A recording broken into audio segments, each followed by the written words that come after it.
नमस्कार,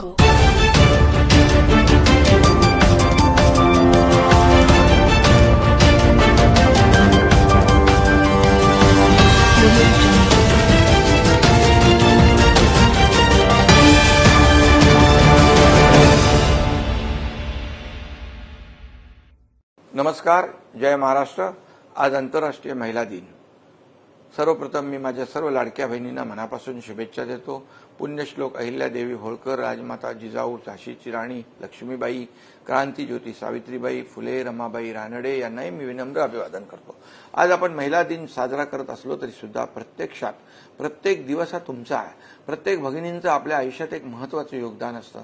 कधी ती माता असते, पत्नी असते, बहीण असते, तर कधी खांद्याला खांदा लावून काम करणारी सहकारी असते। आपल्या योगदानाला मनापासून सॅल्यूट करण्याचा हा दिवस आहे। आज महिला समाजातल्या वेगवेगळ्या क्षेत्रात काम करत आहेत, मग ते अगदी ऊसतोड करणाऱ्या मजूर असोत किंवा वीटभट्टीवर काम करणाऱ्या कामगार असोत। त्यांच्या कष्टामुळे घर उभं राहतं, समाज पुढे जातो आणि देशाची प्रगती होते। आज महाराष्ट्रातील महिला शिक्षण, उद्योग, शेती, प्रशासन, क्रीडा, राजकारण अशा अनेक क्षेत्रामध्ये मोठं यश मिळवत आहे।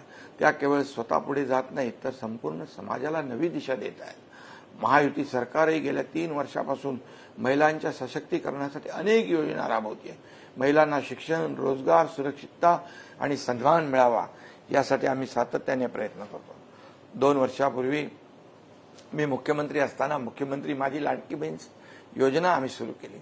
भावाने बहिणीला मदत करायची हे कर्तव्यच आम्ही पार पाडलं। आजही आम्ही ही योजना राबवत आहोत आणि पुढे सुद्धा ती सुरूच राहील। मुख्यमंत्री महिला सशक्तीकरण अभियान राबवून प्रत्येक जिल्ह्यात किमान 1 लाख महिलांना शासकीय योजनांचा थेट लाभ दिला आहे। महिला बचत गटांना निधी वाढवून दिला, त्यांना अधिकाधिक सोयी सुविधा दिल्या। लेक लाडकी योजना, लखपती दीदी, चौथे महिला धोरण, शासकीय कागदपत्रात वडिलांबरोबर आईचे नाव लावणे असे अनेक पथदर्शी निर्णय आम्ही घेतले। संपूर्ण राज्यातील महिलांची आरोग्य तपासणी केली। हे सगळं एवढ्यासाठीच केलं कारण जेव्हा महिला सक्षम होते तेव्हा कुटुंब मजबूत होतं, समाज मजबूत होतो आणि त्याचवेळी महाराष्ट्रासारखं राज्य अधिक शक्तिशाली होतं। आज शिवसेनेच्या माध्यमातून अनेक महिला समाजकारण आणि राजकारणामध्ये चांगलं काम करतायत। परवाच आम्ही डॉक्टर ज्योतिताई वाघमारे यांच्यासारख्या सोलापुरातील अत्यंत गरीब कुटुंबातून आलेल्या महिला कार्यकर्तीला राज्यसभेचं खासदार केलंय।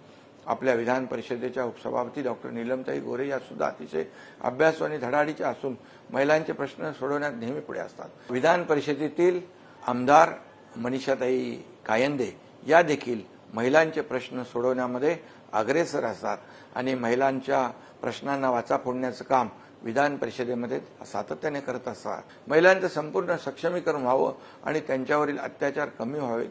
अत्याचार करणाऱ्यांना कठोर शिक्षा आणि ती सुद्धा तात्परतेने व्हावी हेच आमचं प्राधान्य आहे आणि पुढे सुद्धा राहील।